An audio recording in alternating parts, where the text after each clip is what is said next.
She took in children nobody wanted, and after exactly 12 months, they each vanished. She said they were difficult, disobedient. She said they ran away in the night. She said they went back to wherever they came from. But the village of Udo knew the truth. They just could not prove it. Until the day a quiet girl walked into town, went straight to that woman's door, and knocked. This panther has been waiting to tell you this story. Settle in, because once it starts, you will not want it to stop. In the village of Udo, there was a woman everyone called Mama Amara, but her real name was Hannah. She was not ugly. That was the first thing strangers noticed. They expected a monster, but found a woman with kind eyes and a clean compound and a pot of soup that always smelled like she was expecting guests. She spoke softly, she moved carefully. She was the kind of woman you would trust with your child without a second thought. That was the problem. Every few months, a young girl would appear at her gate, always from a faraway town, always without family nearby, always a first daughter. Mama Amara would take her in, give her a warm place to sleep, and the village would breathe easy, thinking, "Good, someone is caring for these children." Then 12 months would pass, and the girl would be gone. Mama Amara always had an explanation ready. The girl was stubborn. The girl missed her people. The girl left in the night without saying goodbye. And because the girls always came from somewhere else, because they belonged to no one in Udo, the village swallowed the explanation and moved on. All except the children. Children notice things that adults have learned to unsee. They noticed that Mama Amara's daughter Amara, a quiet 18-year-old girl with serious eyes, never got close to any of the wards. She would be polite, she would share her food, but she never learned their names if she could help it. And every time a new girl arrived, Amara would look at her with an expression that was not welcome. It was something closer to grief. But to understand Mama Amara, you must go back 12 years to a night the village does not know about, a night that changed everything. Amara was 6 years old and dying. The fever had come fast, the way the worst things always do. By the second night, the child's skin was burning so hot that Mama Amara could not hold her without flinching. The healers had tried everything. They shook their heads and would not meet her eyes. Her husband had already started the quiet preparations that people make when they know a child is not going to survive. Mama Amara did what desperate mothers do when every human door has closed. She went to the forbidden river alone at midnight. She stood at the edge of the dark water and she called out to whatever was listening. Something answered. The air went cold first, the kind of cold that has nothing to do with weather. Then a voice came from beneath the water, not loud, not frightening, almost gentle, the way a trap is sometimes gentle before it closes. It told her it could save the child. It told her Amara would live, would grow strong, would never suffer that fever again. All Mama Amara had to do was make a simple arrangement. Every 12 months, she would send a first daughter to the river. The spirit would collect her. And in return, Amara would remain safe. If the payment was ever missed, if even one 12-month cycle passed without a girl, Amara would die before sunrise. Mama Amara stood at that river's edge for a long time. Then she said yes. And that's the most terrifying thing about this story. She was not a wicked woman. She was a mother at the edge of her world, saying yes to the only door still open. But the thing about doors that dark spirits open, they only swing one way. If you are watching this from somewhere in the world tonight, drop your country in the comments right now. This panther is always curious about who is listening in the dark, and trust her, you are exactly where you are supposed to be. 12 years passed. 11 girls went to the river and did not come back. Mama Amara stopped counting after the third one. Counting made it real. Instead, she built a rhythm. Find the girl, keep her close, move her to the river at the end of the 12 months. Do not learn her name if possible. Do not learn her name if possible. Do not learn her name if possible. Amara had grown into a girl with serious eyes and very few words. She knew something was wrong with the way the wards disappeared. She had counted the girls herself. She just didn't know the shape of the thing she was counting. She had learned, without anyone teaching her, to keep her heart at a careful distance from every new face that walked through their gate. That was how she survived living in that house. And then, on a bright Tuesday morning, when the market was loud and the sun was very high, a girl walked into the village of Udo. Her name was Adana. She was not remarkable to look at, small, slight, with a plain cloth bundle over one shoulder and the unhurried walk of someone who had nowhere to be and was not troubled by that. She didn't stop to ask anyone for directions. She didn't look at the market or the children playing by the well. She walked through the village as though she already knew every stone in the road. She went straight to Mama Amara's gate and knocked once. Mama Amara opened the door. She looked at the girl. The girl looked back at her with eyes that were completely, unnervingly calm. Not the calm of someone unbothered, but the calm of something very deep that cannot be disturbed by surface things. Something in Mama Amara's chest told her to close the door. But the red cloth was already tied to the post at the edge of the compound. The 12 months had already begun. And this girl, she could feel it in the way she always felt it, that dark instinct the river spirit had planted in her 12 years ago. This girl was a first daughter. She opened the door wider. "Come in," she said. Adana stepped across the threshold, and inside the house, without any wind to explain it, every candle flame leaned sideways at the same moment, as if bowing, or as if afraid. The first week was quiet. Adana helped with cooking without being asked. She moved through the compound gently, like someone who was careful about the space she took up. The old dog who barked at every new ward slept at her feet on the first night and did not move until morning. The compound felt different with her in it. Not louder, not busier, just cleaner, the way air feels after rain. Amara watched her from a distance for days. On the 5th day, she sat beside Adana while she sorted dried fish. They didn't talk much, but when Amara cut her finger on a broken pot and the blood came fast, Adana held her hand gently between both of hers. She didn't say anything, she just held it. After a moment, Amara looked down. The bleeding had stopped. The cut was already closing. She looked up at Adana. Adana just continued sorting fish. That night, Mama Amara performed her ritual at the small shrine in the corner of the back room. The flame she always kept burning there, steady for 12 years through rain and through wind, flickered wildly the moment she touched it. Then it shrank to almost nothing. She leaned down to look at it. The flame steadied, but it was smaller than before. Like something was pressing on it from the outside. The dark spirit came to her 12 nights after Adana arrived. It did not wait for the ritual. It simply came, the familiar cold filling the room, the voice like water moving fast over hidden stones. "Send the new one early," it said. "Do not wait for the 12 months." Mama Amara had never heard it say that before. In 12 years, it had never changed the arrangement. "She's just a girl," Mama Amara said, "the same as the others." The spirit was quiet for a long time, too long. "She is not the same," it finally said. "Send her now, before the month is finished." The cold left. Mama Amara sat in the dark room alone and could not stop shaking, because she understood what it meant. If the dark spirit was afraid of one small girl with a cloth bundle and quiet eyes, then Adana was something the river had not accounted for. And that meant, for the first time in 12 years, Mama Amara was in a situation she did not understand. 3 weeks into the month, Amara woke up with a fever. Mama Amara pressed her palm to her daughter's forehead and felt the world tilt beneath her feet. She knew this fever.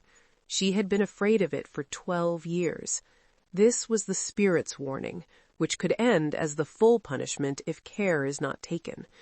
A reminder, a demonstration of what it still held over her. You are running out of time, the fever said, in the way that threats wear the shape of illness. She stood in Amara's doorway, watching her daughter sleep. Then she walked to Adana's room. She stood in that doorway, too. Adana was sitting up in the dark, completely still, looking at the window, not sleeping. She turned and looked at Mama Amara. I know about the fever, she said softly. Mama Amara's hands gripped the doorframe. Then you know I have no choice. Adana looked at her with those deep, undisturbed eyes. You have the same choice you have always had. You just have never believed it was real. My daughter is sick. She is warm, Adana said. She is not dying. There is a difference, and you know the difference. You felt it 12 years ago. Mama Amara could not speak. Adana stood up slowly. Before you go to that river tonight, go and sit with Amara. Look at her face, and then ask yourself, if she knew the price of her life, every payment you have made for 12 years, would she want you to keep paying it? The words went in like a blade going in slow. She knows, Adana said, very quietly. Not everything, but enough. Go and look at your daughter, Mama Amara. Really look at her, and then decide. But I will do as you ask. If this story is doing something to you right now, if you feel it sitting somewhere in your chest, share it with one person tonight. Just one. This panther believes that the stories that find you are the ones you were always meant to hear. Pass it on and hit that like button. Mama Amara went and sat beside her daughter. Amara was awake. She had been awake for a long time. For a while, neither of them said anything. The oil lamp between them made their shadows move on the wall. Then Amara reached under her sleeping mat and brought out something that stopped Mama Amara's heart completely. 11 red cloths, small, folded carefully, every one of them. She had kept them, all of them, one for every girl. She had kept them and said nothing and carried that weight in silence for years because she loved her mother and did not know how to hold both truths at once. Mama, Amara said. Her voice did not shake. I don't want this anymore. Mama Amara broke. Not loudly, not with screaming. She broke the way old things break. Quietly, completely, in a way that cannot be taken back. She pulled her daughter into her arms and held her, and 12 years of carefully maintained distance collapsed in a single moment, and she wept into her daughter's hair until there was nothing left. She did not go to the river that night. She held her daughter and she waited, and by morning, slowly, the way real fevers break, Amara's skin cooled, her breathing deepened. She slept. Mama Amara understood what that meant. The spirit's power over her had always lived inside her belief that it was the only way. The moment she chose differently, the wall began to crack. The dark spirit did not wait for the ritual that night. It arrived at midnight, and it arrived angry. The compound went cold from the ground up. The lamps died all at once. The darkness became thick and deliberate. Not the ordinary darkness of night, but the darkness of something that feeds on it. The voice came from everywhere and nowhere. The bargain is not finished. The debt is not cleared. Send the girl or the child dies before sunrise. Mama Amara stood in the center of the room. Her legs were shaking, but she did not step aside. No, she said. One word, the most expensive word she had ever spoken. The spirit pressed harder. The cold became pain. The walls of the room seemed to breathe inward. And then Adana stepped forward from the corner where she had been standing, and the spirit stopped. She looked at it the way deep water looks at a stone thrown into it, absorbing, unbothered, something that has existed longer than the disturbance and will exist long after it settles. This woman's debt is finished, Adana said. Her voice was completely calm. Because she ended it, and you, she took one step closer, do not belong to this river. You borrowed it, and I am telling you, on behalf of what this river actually is, your time here is done." The cold surged one final time, vicious, desperate, the way power feels when it is losing. Then it broke, like a fever breaking, like a door swinging shut from the inside. The lamps returned. The air warmed. Outside, the river made a sound the village of Udo had never heard before, deep and resonant and final, like something very old exhaling for the last time. In the morning, the village learned everything, and Mama Amara told them herself. She did not wait to be exposed. She stood in the center of the village square in the full light of morning, and she told it without softening a single word. 11 girls, 12 years, every red cloth, every lie she had constructed carefully enough to believe herself. The river, the bargain, the night she stood at the dark water's edge with a dying child in her heart and said yes to the only voice that answered. She told them what the yes had cost. Not her, them.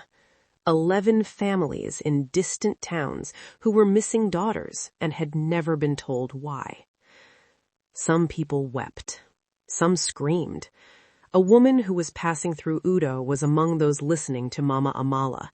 She fell to her knees in the dirt and made a sound that had no name. Her daughter's playmate had left home for Udo 3 years ago, and no one had heard from her. Some people picked up stones. Some people turned their backs, walked away, and never spoke to Mama Amara again for the rest of their lives. She did not flinch from a single face. She stood in the center of all of it and let it land on her the way it deserved to. Amara stood beside her through every word, not because what her mother did was right, but because she had made a decision not to let her mother fall without someone beside her. That was not forgiveness. It was something quieter and more costly than forgiveness. It was the last thing she could give. When the last word was spoken and the square had emptied, Mama Amara began the other journey. She went to every family herself, town by town, door by door. 11 homes.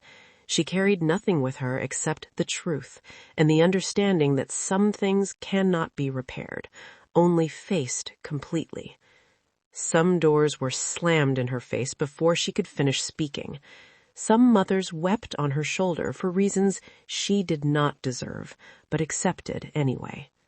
Some others simply looked at her in silence for a long time, and then closed the door quietly, which was the hardest of all. She made every visit. She did not skip a single one. When she returned to Udo, the house felt different, larger in the wrong way, quieter than quiet. Adana had stayed through all of it, cooking, sitting with Amara in the evenings, teaching her a song in a language nobody in Udo had ever heard before, a soft and unhurried melody that seemed to come from somewhere much older than any place on the map. On the morning of the 12th day, Adana's room was empty. Her cloth bundle was gone. The sleeping mat was folded neatly at the foot of the bed the way it had been on the first day. The old dog sat at the compound gate and looked down the road for a full hour before finally coming back inside and lying down with a heaviness that looked almost like grief. The only thing Adana left behind was a smooth, dark stone on the windowsill of Amara's room. It was warm to the touch, not the warmth of a stone that has been sitting in sunlight, a warmth that came from somewhere inside it, constant and quiet and sure. Amara would hold it in both hands when the world felt too heavy. She held it the morning she packed her own bundle. She did not leave in anger. She did not leave with accusations or a letter behind a door. She simply understood, in the way that certain truths arrive not as revelations, but as things you already knew and were finally ready to carry. that she could not build her life on that foundation. She loved her mother. That had not changed and would not change. But love is not the same as staying. Sometimes love is the thing you carry with you when you go. She embraced Mama Amara at the gate for a long time. Neither of them spoke. There was nothing left to say that the embrace did not already contain. Then she walked down the road without looking back. Mama Amara stood at the gate and watched her daughter until she was gone. And in the moment the road curved and the trees closed around Amara like a door swinging shut, in that exact, unrepeatable moment, Mama Amara's sight left her. Not with pain, not with warning. The world simply went dark and did not come back. She stood at the gate with her hands still gripping the wood, understanding, in the wordless way the body sometimes understands what the mind cannot yet hold, exactly what had happened and exactly why. She had spent 12 years looking at what she was doing and not seeing it. Now there was nothing left to not see. She was blind. She found the gatepost with her hands. She felt her way back inside. And the next morning, she got up and went back to work. Not her old work, new work, with a borrowed cane, zero help, and her free arms stretched out in front of her. Years passed. How many? The village of Udo eventually lost count. Mama Amara learned the world differently in the dark. She learned the 11 games by heart and spoke them every morning before she rose. Not because it changed anything, but because the names deserved to be spoken by someone who knew what they cost. She helped where she was allowed. She gave what she had. Some people in Udo accepted it. Many never did. She offered it to both without keeping score. It was on an ordinary morning, years into this life built from what remained, that she woke before sunrise and lay still in the familiar dark, and noticed the dark was different. Light was coming back. Not all at once, the way dawn comes, slowly, finding its way around every edge. Shapes first, then shadows, then the room around her, every crack in the mud wall exactly where she had always known it to be. She sat up. She did not weep. She simply received it, the way she had learned in years of darkness to receive whatever arrived, without demanding to understand at first. Her eyes moved to the windowsill. The smooth, dark stone sat exactly where Adana had placed it years ago. Mama Amara had held it in the dark 100 times, traced its edges, felt its warmth on the coldest harmattan nights, set it back in the same spot every time. But she had never seen it. It was glowing, softly, the way an ember glows when the fire has died down, and what remains is the deepest, truest heat. The same warmth her palms had always known, now visible, now undeniable. She crossed the room and picked it up. She held it to her chest and closed her eyes. Not because the light was too much, because some moments are better felt than seen. Outside, down the road her daughter had walked years ago, a bird began to sing. Mama Amara stood in the growing morning with the warm stone against her chest and breathed. The debt was not cleared. It would never be cleared. But the morning had anyway come, not as reward, not as forgiveness, simply as mourning, offering itself to whoever was still standing in it. She was still standing, and somewhere down that road, her daughter was forever gone, but standing too. And that would have to be enough. It was. This panther carried this story a long way to bring it to you tonight. Farvi the storyteller does not choose stories by accident. She chooses the ones that know something about you before you do. If this story found you, if something in it pressed on something true inside you, leave this panther a word in the comments. One word. Whatever the story made you feel, this panther reads every single one. Do let me know where in the world you watched the story from. The US, UK, Canada, or Africa. Tell me. And if you are new here, welcome. You did not stumble onto this channel. You were brought here. Hit subscribe and let Farvi the storyteller keep finding you with the stories you are always meant to hear. This panther will be back. She always comes back.